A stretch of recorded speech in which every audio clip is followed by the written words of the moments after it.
Өнөөдөр бид ээлжид туршилтаа явуулах гэж байна. Энэ удаад миний ард байрлах эрхүү хийцийг шатааж, галын нөлөөнд хэр төсвөртэй болохыг шалгах болно. Энэ нь төр зуурын загварчилсан барилга бөгөөд ард харагдаж буй бусад барилгуудтай ижил термо хөнгөн ган каркас технологиор баригдсан. Гэвч термо хөнгөн ган каркасын талаар манай захиалагчдаас асуултууд их ирдэг. Амархан шатах уу, эсвэл шатдаггүй юу? Хэрэг барилга дотор гал гарбал ямар процесс өрнөх вэ? Өнөөдөр бид эдгээр асуултад бодит туршилтаар хариулдагч үр дүнг танилцуулах болно. Туршилтыг дараах байдлаар явуулна. Эхлээд бид ямар хийц угсарч бэлдснээ та бүхэнд танилцуулна. Дараа нь хийцийг шатааж түүдэг маягийн өндөр эрчимтэй галын нөхцөл байдал үүсгэнэ. Гал унтарсны дараа хийц хөрхийг хүлээгээд дотоод бүтцийн өөрчлөлтийг судална. Ялангуяа даацын металл каркас болон хийцэн хавтан хэрхэн нөлөөлсөн болохыг наривчлан үзнэ. Эцэст нь дүгнэлт гаргаж туршилтын үр дүнгийн талаар дэлгэрэнгүй тайлбар өгнө. Одоо баг зэрэг онлайн тайлбар өгье. Манай хийцийн галд тэсвэрлэх хүчүүлэлт нь REI 45 ангилалд багтана. Өөрөөр хэлбэл REI 45 нь хийцэн хавтан металл каркас зэрэг бүтцэн галын нөлөөнд 45 минут хүртэл тэсвэрлэх чадвартай гэсэн үг юм. Харин энэ хугацаанаас хойш хийцийн бат бөх байдал алдагдах эрсдэлтэй. Энэхүү туршилтын гол зорилго нь энэ үзүүлэлтийг бодитоор шалгах явдал юм. Хийцийн гүйцэтгэл хэрхэн өөрчлөгдөхийг судлахаар бид хийцэн хавтанг давхарлан суйрлуулсан. Одоо бид дотор байрлуулсан түүдэг галыг асахыг хүлээнэ. Энэ хэсэгт маш өндөр температуртай галын ачаалал үүснэ. Галын эсрэг анхны хамгаалалтанд гүйцэн хавтан байх болно. Мөн таазны хэсэгт тоосго байршуулсан. Нийт тоосгоны жин 240 кг бөгөөд нормын дагуу 1 м талбайд эрх ачаалал 240 кг байх ёстой. Энэхүү туршилтаар бид хийцийн даац болон галд тэсвэрлэх чадварыг бодитоор үнэлэх болно. Туршилтын үр дүн нь 45 минутын турш шууд галд өрсөний дараа манай байшингийн хан гипсэн хавтан болон хийцийн бүтцэд хэрхэн нөлөөлөхийг тодорхойлох явдал юм. Манай макет юу юунаас бүрдэж байгаа вэ гэвэл үндсэн элемент нь 200 мм-ийн термо хөнгөн ган каркас бөгөөд энэ нь бидний байнгын хэрэглэдэг үндсэн хийцийн материалтай ижил юм. Дотор талдаа тус бүр 12 мм-ийн 2 давхар гийсэн хавтангаар бүрсэн. Мөн Гиброк компанийн үйлдвэрлэсэн гипсэн хавтанг ашигласан. Мөн дулаалгын хувьд Rockwool брендийн эрдэс хөвөнгө 2 үе давхарлаж нийт 20 см зузаантайгаар суйрлуулсан. Харин нэмэлт бэхлэгээнд ашигладаг бүр хэлбэрийн профиль энэ хийцэд оруулаагүй бөгөөд энэ нь туршилтын нөхцөлд шаардлагагүй гэж үзсэн. Техникийн хувьд үндсэн зарчмыг хадгалсан боловч бүтэц дээр баг зэрэг хялбарчилсан. Файбер цементийн хавтан нь гадна талыг бүрхэд ашиглагдаж нийт зузаан нь 250 мм байгаа. Байшингийн хэмжээ харьцангуй жижиг учраас зузааныг багасгасан. Бид энгийн байшингуудад 300 мм-ийн зузаантайг ашигладаг. Тоосгонууд нь эдгээр босоо тулгуур багнуудад 1 квадрат метрт 240 кг-ийн даралт үүсгэнэ. Түүнчлэн шатлалтын хүчийг илүү хүчтэй болгохын тулд дээвэрт яндангийн хоолойг тусгайлан суйрлуулсан. За туршилтаа эхлүүлье. Манай байшингууд нь шатдаггүй материалаар хийгдсэн гэдгийг сануулъя. Материалын 3 төрөл байдаг. Шатдаг, шатамхай цавуулаг болон шатдаггүй. Манай загвар шатдаггүй материалаар хийгдсэн. Термо хөнгөн ган каркас, эрдэс хөвөн, файбер цементийн хавтан болон гипсэн хавтан гэх мэт. Таны байшин доторх тавилга шатаж болно. Мөн ханан доторх цахилгааны утсанд ямар нэгэн шалтгаанаар гал гарсан ч байшин шатахгүй. Өөрөөр хэлбэл зузаан ханны тусламжтай гал нэвтрэхгүй унтарна.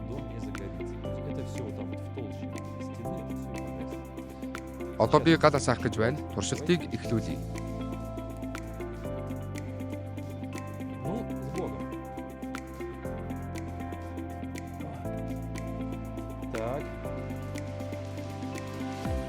Бид цагийг шууд харж эхлэхгүй, харин гал баг зэрэг дүрцгийг хүлээнэ.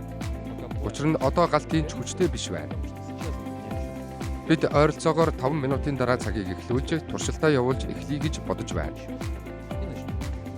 Мөн манай туршилтууд нь экстрем нөхцөлд хийгдэж байгаа гэдгийг дахин сануулж хэлмээр байна. Энэ удаад бид бодит байшин биш, харин зуух шиг бүтцтэй хийсэн. Бид агаарын урсгалыг зохион байгуулж, төвшээр бүрэн дүүргэсэн. Одоо бид гал илүү хүчтэй асахад энэ ханыг хаах болно. Тэгэхээр илүү хүнд нөхцөл бүрдэх болно. Хэрв энэ зуух ийм хэмжээний галын нөлөөллийг тэсвэрлэж чадвал байшин бүрэн аюулгүй гэж хэлж болох юм.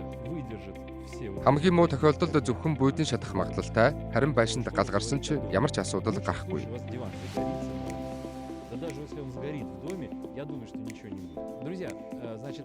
Бид цагийг тоолж эхэллээ. Цагийг харуулъя. Харагдаж байна уу? Харагдаж байгаа гэж бодож байна. Цаг явж эхэллээ.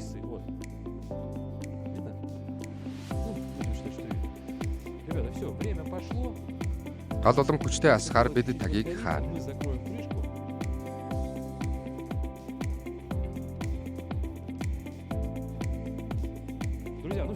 Гал хүчтэй асаж байна. Галын дөлөн таазанд хүрсэн байгааг харж байна. Тэнд яг л там шиг байна. Одоо бид цагийг хаана.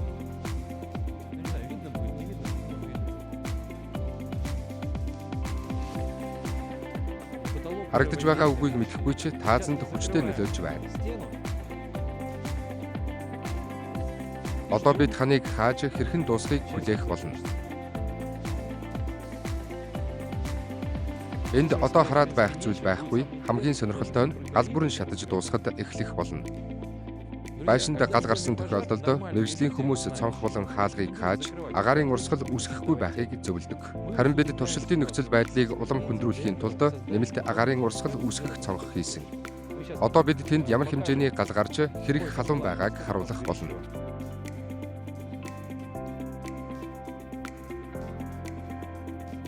Тэнд хэдэн градус байгааг төсөөлж байна уу? Энэ бол жинхэнэ зуух байшин биш.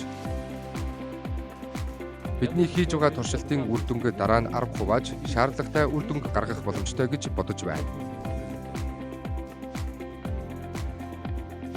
Цаг аль хэдийн 1 цаг өнгөрсөн байна. 45 минут биш 1 цаг. Гал одоо ч асч байна. Үнэхээр хүчтэй шатаж байна. Одоо гал яндангаар харагдаж байна. Гадна талд ямар нэгэн өөрчлөлт гараагүй, файбер цементийн хавтангууд хэвийн байна. Би тэдгээрт гараараа хүрэхэд халуун байгаа нь наранд халснаас болсон байх гэж бодож байна.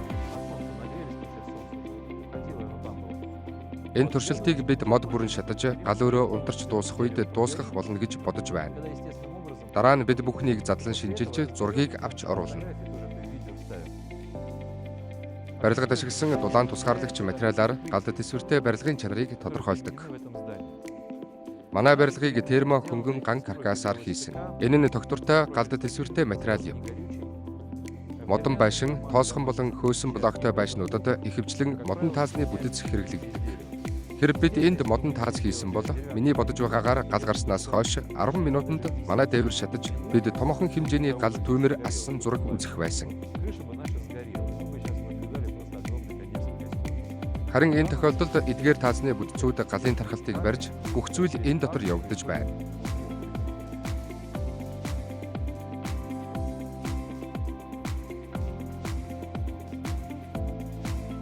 Анхааралтай хараарай. Бид энэ цонхыг агаарын урсгал үүсгэх зорилгоор хийсэн бөгөөд одоо үүнийг ашиглан профиль хэр байгааг харж болно. Одоогийн байдлаар гал шууд профилд нөлөөлж байна. Цаг гарan болсон ч ямар ч өөрчлөлт ороогүй байна. Мөн дээр нь 240 кг ачаалал байгааг дахин сануулъя. Энэ нь материалын найдвартай байдлыг харуулж байна. Одоо энэ ханыг салгаж үзье. Дотор нь юу болж байгаа вэ гэдгийг маш их сонирхож байна. Туршилтын төгсгөлийг бид 3 цагийн дараа авна. Тусгаалan унтраахгүй. Юу болохыг харцгаая. Манай бүтцийн дотор юу болж байгааг анхааралтай хараарай. Зүгээр л төмөрч хайлахаар байна. Хараглаж байгаачлан дахиад 1 цаг шатна гэж бодож байна. Энэ бичлэгийн дараагийн хэсгийг бид 3 цагийн дараа гал шатаж дуусч жаахан хөрхөөр хийнэ. Учир нь бид энэ рүү ойртож чадахгүй байна. Би 2 метр хагасын зайд байгаа ч маш халуун байна.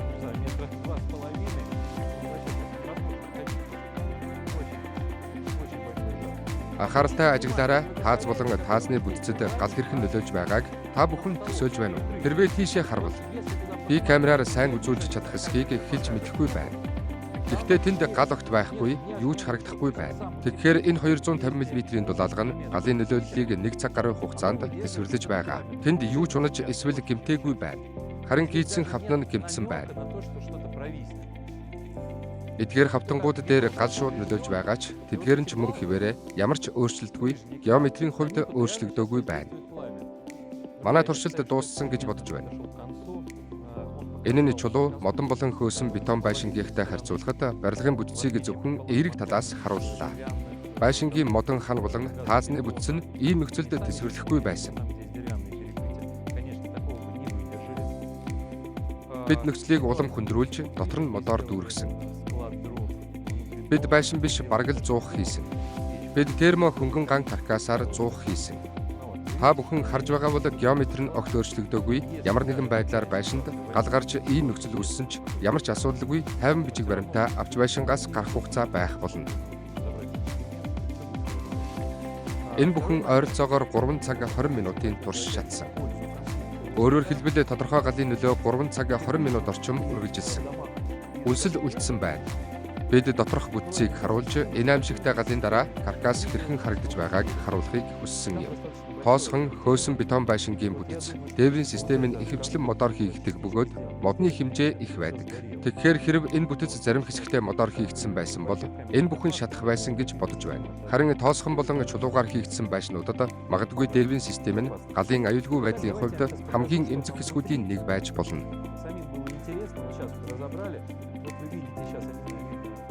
Бид өглөө үүнийг задлсан, та бүхэн одоо харж байна. Дулаалга үнэхээр хүчтэй зүйл байна.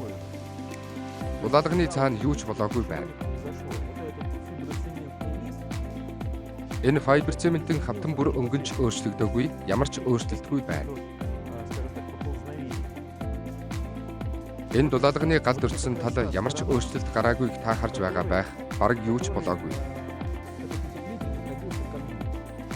Үүний цаана бидэнд нэг давхарга бий. Энэ давхарга нь маш сайн хамгаалагдсан байна. Энэ хэсэгт галын ямар ч улмөр байхгүй.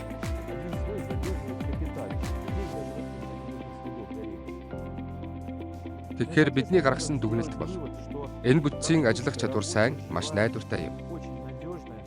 Тийм байшинд амьдрахад та бүрэн аюулгүй ба хэрэв ямар нэгэн зүйл тохиолдвол танд үргэлж байшингаас гарах хугацаа хангалттай байх болно. Хэрэв гал гарвал та амархан унтраах боломжтой, мөн гэмтэл галын ямар ч улмөр үлдэхгүй. Тэгэхээр цаашид галын ямар ч нөлөө байхгүй болно. Одоо бид макетыг тойрон үзэж юу болсон, ямар өөрчлөлтүүд гарсан тухай харцгаая. Энд дээвэр байсан ба нээхэд гал гарч бүх зүйл шатаж байсан. Гэхдээ энэ нь үзүүлэлт биш.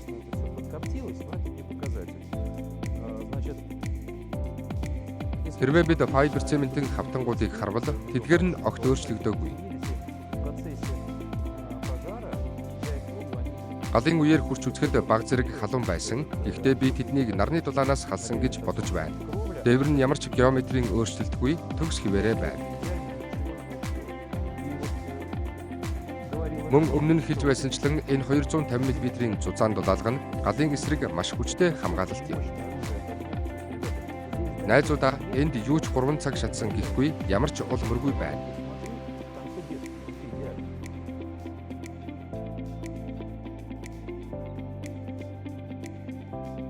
Одоо эндээс дотор талыг харахад бүх зүйл төгс хэвийн байна. Анхаарлаа хандуулаарай, термо каркасны бүтцэд ямар ч дулааны өөрчлөлт гараагүй.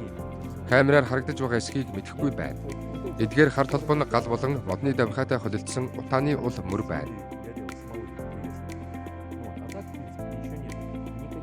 Ямар ч геометрийн өөрчлөлт байхгүй. Энд хамгийн гайхалтай нь хамгийн халуун хэсэг нь дээд хэсэг байсан. Гэхдээ дулаалга бүгдийг нь тэсвэрлэж ямар ч асуудал гараагүй байна. Дүгнэлтээ хийцгээе. Тэгэхээр бидний барилгууд ямар шинж чанартай, тэдгээр нь ямар сайн байгааг ойлгож байгаа байх. Хүмүүс үргэлж гал гарсан тохиолдолд барилгад хэрхэн нөлөөлөх талаар асуудаг. Зарим нь галын үед босоо тулгуурууд гэмтэж, мушгирч, улмаар барилга хөшүүн байдлаа алдаж, эвдэрч эхэлдэг гэж таамагладаг. Энэ нь бүрэн хэмжээний туршилт биш, 100% баталгаатай биш гэсэн та бүхэн дүгнэлтээ өөрсдөө гаргаж чадна гэж бодож байна. Энэ бүтц нь тогтвортой, бараг л галнаас айх шаардлагагүй гэдгийг харж болно. Бид галыг 3 цаг үргэлжилнэ гэж огт төсөөлөөгүй, тэгсэн ч юу ч өөрчлөгдөөгүй. Бид ойролцоогоор 1 цаг хагас гэж тооцоолж байсан. Тэгэхээр өөр ямар барилгууд ингэж шатах вэ? Магадгүй монолит барилга ийм байдлаар ажиллах болов уу? Магадгүй илүү сайн үзүүлэлттэй байж ч болно. Гэхдээ энэ нь өөр үнэтэй өөр байх болно. Хэрэв энэ талаар ямар нэг асуулт санал байвал бичлэг доор сэтгэгдэл бичээрэй. Үр дүнд та бүхэн өөрсдөө дүгнэлт гаргана гэж бодож байна. Бичлэгийг маань дуустал нь үзсэнд баярлалаа. Манай сувагт subscribe хийж дараагийн сонирхолтой бичлэгүүдийг алгасалгүй үзээрэй.